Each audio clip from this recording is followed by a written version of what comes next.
नमस्कार, मैं हूं आपके साथ सुमित झा। अयोध्या में इस वक्त माहौल राममय है। 22 जनवरी की तारीख जैसे जैसे नजदीक आ रही है, तैयारियां अपने अंतिम चरण में हैं। और न सिर्फ राम मंदिर के निर्माण को लेकर तैयारियां अंतिम चरण में हैं, भव्य रामलला की मूर्ति भी अपने अंतिम चरण में तैयार की जा रही है। और वहीं यहां लाखों श्रद्धालु आएंगे और उनके ठहरने की व्यवस्था भी की जाएगी। ऐसे में वो बड़ी चुनौती है। इस लिहाज से अयोध्या में एक पहली टेंट सिटी बनाई गई है, शानदार टेंट सिटी, हर सुविधाओं से लैस, जहां करीब 10,000 श्रद्धालु ठहर सकते हैं। 1403 कमरे और उसके अलावा करीब 100 डोरमेट्री की भी व्यवस्था यहां की गई है। तो आज हम आपको अयोध्या की पहली टेंट सिटी कैसी है और इसमें कमरे कैसे हैं, किस तरह की व्यवस्था की गई है, क्या क्या सुविधाएं हैं, ये आज हम आपको बताते हैं। आपको लिए चलते हैं हम अपने साथ अयोध्या के टेंट सिटी में।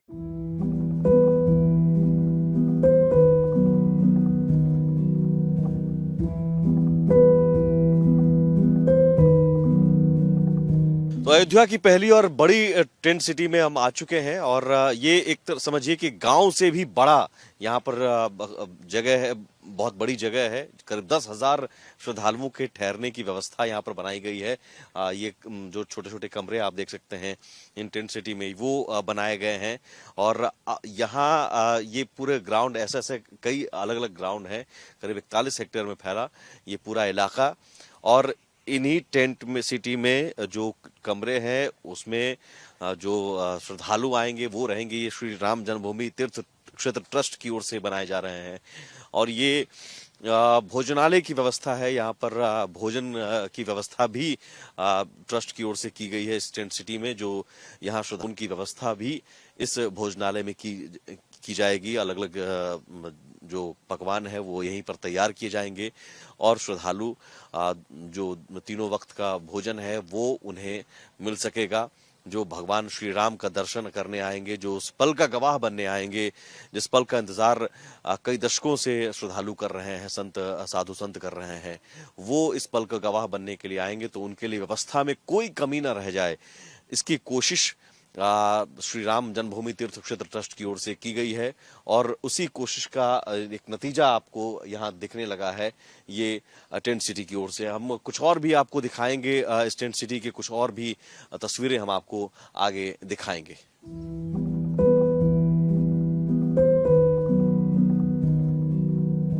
टेंट सिटी में हम आपको अलग अलग तस्वीरें दिखा रहे हैं, किस तरह से तैयारी की गई है और की जा रही है श्रद्धालुओं के ठहरने को लेकर। ये टेंट सिटी में 10,000 श्रद्धालुओं के ठहरने की व्यवस्था है। कुल 5 अलग अलग ब्लॉक बनाए गए हैं और 5 अलग अलग ब्लॉक में टेंट सिटी को बांटा गया है। और 5 अलग अलग भोजनालय की व्यवस्था की गई है।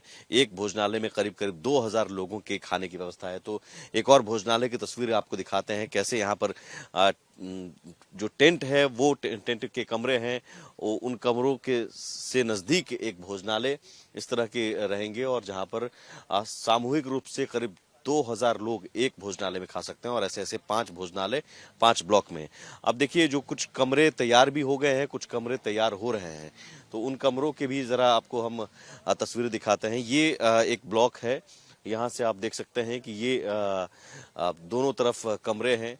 एक कमरे में 3-3 बेड लगाए जाएंगे और 3-3 बेड लगाकर 3-3 लोगों के ठहरने की व्यवस्था होगी। तो जरा एक कमरे की झांकी आपको दिखाते हैं। अभी ये निर्माणाधीन है, ये कुछ दिनों में बनकर तैयार हो जाएगा कंप्लीट। लेकिन ये ये अभी प्लाई बिछा हुआ है, यहाँ पर मैट बिछाकर फिर कंबल तकिया सब कुछ दिया जाएगा। और 3 लोग एक कमरे में रह सकते हैं। और साथ में अटैच लैट्रिन बाथरूम भी, यहाँ पर शौचालय की व्यवस्था भी की गई है। साथ ही भोजन, सुबह में चाय नाश्ते की व्यवस्था की गई है। तो ये टेंट सिटी अपने आप में भव्य है, बड़ा है।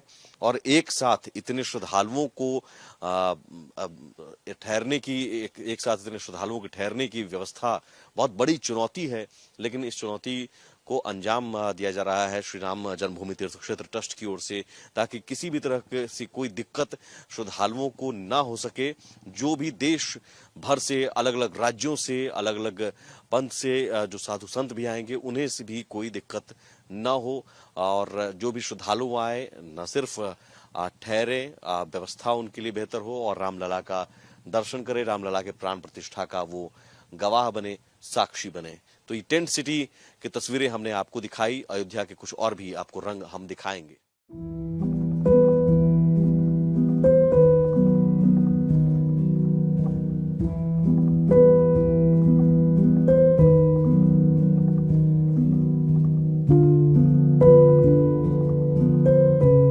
और जिस टेंट सिटी की हम आपको झलक दिखा रहे हैं, उस टेंट सिटी में व्यवस्था कैसे मुकम्मल हो, इसकी पूरी जिम्मेदारी जिस पर है वो शख्स हमारे साथ मौजूद है। गजेंद्र जी हमारे साथ हैं, विश्व हिंदू परिषद के क्षेत्र प्रमुख है यहाँ और संगठन मंत्री भी हैं।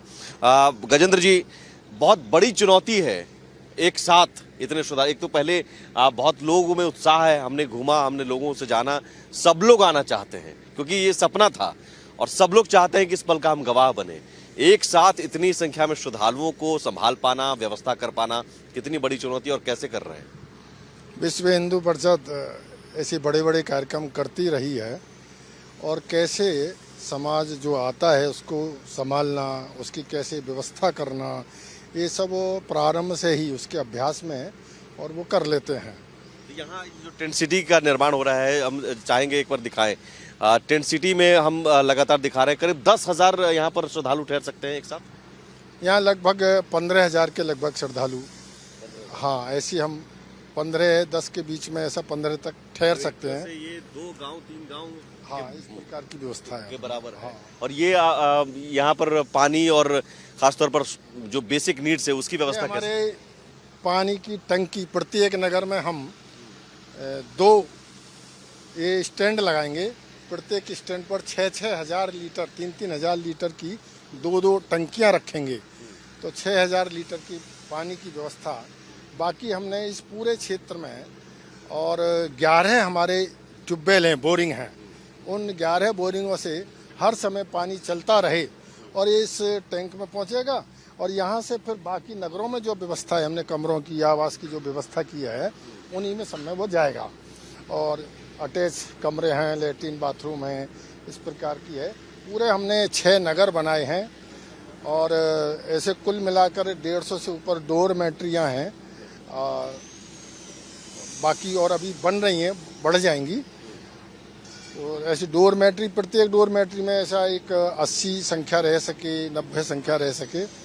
और फिर हमने 1500 के लगभग अपने कमरे बने हैं, लेटरिन, अटैच, बाथरूम सब है उसमें। प्रत्येक में 3 लोग ऐसे, अभी हम संतों के लिए 3 बेड डालेंगे, उसके बाद फिर उन्हीं में हम एक संख्या बढ़ सके, एक उसमें 4-5 संख्या रह सके, ऐसे 2 बेड कम करेंगे। ऐसी भी व्यवस्था है कि सब मिलाकर हमारी ये यहाँ पर एक, यहाँ हम हमने जायजा लिया तो भोजनालय की भी व्यवस्था है। हाँ, 5-6 जगह पर एक साथ कितने लोग खा सकते हैं और किस तरह, वहाँ क्या? 6 भोजनालय हैं और हम एक समय में एक भोजनालय में लगभग 3-3.5 हज़ार लोग भोजन कर सकें, ऐसी एक अपनी व्यवस्था उन भोजनालयों में होगी। ऐसी योजना रचना अपनी हमारी बन रही है। यहाँ पे एक अपना स्टोर है जिसको हम केंद्रीय भंडार करते हैं, तो ऐसा उसके लिए अलग है। फिर भोजनालयों में अलग अलग स्टोर रहेंगे। भोजनालय को देखने के लिए अलग से टीम है। स्वच्छता है, आवास है, गर्म पानी है, पीने का पानी है, ये सब प्रकार की जो व्यवस्थाएं हैं देखने के लिए, ये अपने कार्यकर्ता अलग अलग से ये रहेंगे। सब एक साथ इतने लोगों को खाना खिलाना, वो भी अब तीनों वक्त जो नाश्ता, चाय, 2 वक्त भोजन, ये कैसे? ये हमारे पास कार्यकर्ताओं की टीम है जो इस सब काम में लगी है, वो करेगी सब। ये खाना कार्यकर्ता ही बनाएंगे? वो भोजन बनाने वाले तो भोजन बनाएंगे, समाज से कुछ लोग आकर भोजन की व्यवस्था करेंगे, जिसको एक अपने यहाँ भाषा में कहते हैं भंडारे जैसे, और बाकी हम उनको खिलाएंगे। वितरण करने के लिए अपने कार्यकर्ता हैं, लोग हैं, समाज के आ रहे हैं। अभी यहाँ हमारे कार्यकर्ता जो ये सब व्यवस्थाएं देख रहे हैं, मोटा मोटा मुझे लगता है यहाँ एक 60 कार्यकर्ता इन सब व्यवस्थाओं में लगे हैं। ये जो बनाने वाले हैं, ठेकेदार हैं, ये सब तो अलग है। जो ये सब व्यवस्थाएं देख रहे हैं वो सब लगे हैं। सुबह को सब अपने अपने काम को देखते हैं, रात में बैठकर समीक्षा करते हैं और समीक्षा करने के बाद फिर अगले दिन के काम की चर्चा यो करते हैं और अपने काम में जुड़ जाते हैं। ठंड का वक्त रहेगा, उसमें चुनौती रहती है कि भाई ठंड ना लगे, सर्दियों के लिए कुछ अलग से व्यवस्था। हम सब जगह अलग अलग स्थानों पर अलाव जलाने की व्यवस्था करेंगे। ऐसा आप गजेंद्र जी हैं हमारे साथ, उनके साथ हम एक कमरे का जायजा भी लेंगे। ये एक दरवाजा है और इस टेंट सिटी में कमरा में आप अगर घुसते हैं तो नीचे प्लाई होता है और प्लाई के ऊपर मैट, और मैट के ऊपर 3 फोल्डिंग्स ऐसे बिछे रहेंगे। 3 लोगों के ठहरने की व्यवस्था है एक कमरे में। हालांकि 4 लोग भी आ सकते हैं, ज्यादा श्रद्धालु होंगे तो। ये 3 लोग एक साथ ठहर सकते हैं। बिजली की व्यवस्था भी है, बोर्ड है यहाँ पर मोबाइल चार्ज करने को लेकर, और पानी को लेकर भी पूरी व्यवस्था है। तो ये इस तरह की व्यवस्था है, बहुत एयर टाइट आप इसे कह सकते हैं। इसमें दरवाजा बंद करने पर जो मैं महसूस कर रहा हूँ, बाहर ठंड है, बाहर टेम्परेचर थोड़ा डाउन लग रहा है, लेकिन अंदर आने पर सर्द का एहसास नहीं हो रहा है। उस लिहाज से एयर टाइट किया गया है। और ये देखिए यहाँ पर नहाने की व्यवस्था है। एक जो जगह बनाई गई है उसमें आप नहा सकते हैं। गर्म पानी की भी व्यवस्था की जाएगी, ये बताया गया है। और दूसरी तरफ शौचालय, यानी शौचालय और जो स्नान घर है उसकी पूरी व्यवस्था एक साथ। और देखिए नल और सब कुछ यहाँ लगाया गया है, ताकि एक बार अंदर में 3 लोग आए वो सारी उनको सुविधाएं मिले। सिर्फ भोजनशाला जो आपने आपको दिखाया, वो भोजनशाला में वो जाएंगे, एक साथ सामूहिक 2,500 से 3,000, 2 से 3,000 लोग भोजन कर सकते हैं और अंदर आराम कर सकते हैं। शौचालय के लिए भी उन्हें बाहर नहीं जाना पड़ेगा। तो ये एक अद्भुत व्यवस्था, अनोखी व्यवस्था इसलिए क्योंकि बहुत कम वक्त में इतनी बड़ी टेंट सिटी तैयार की जा रही है। और इस टेंट सिटी के कई और भी हमने तस्वीरें आपको दिखाई, लेकिन ये कमरा देखकर आप अंदाजा लगा सकते हैं कि इस तरह के कमरे कम से कम 1500 और उसके अलावा 150 डॉर्मेट्री कंप्लीट लगभग हो चुकी है, अंतिम चरण में है। और जब श्रद्धालु आएंगे तो उनके लिए कहीं से कोई दिक्कत ना हो, इस बात का ख्याल रखा जा रहा है।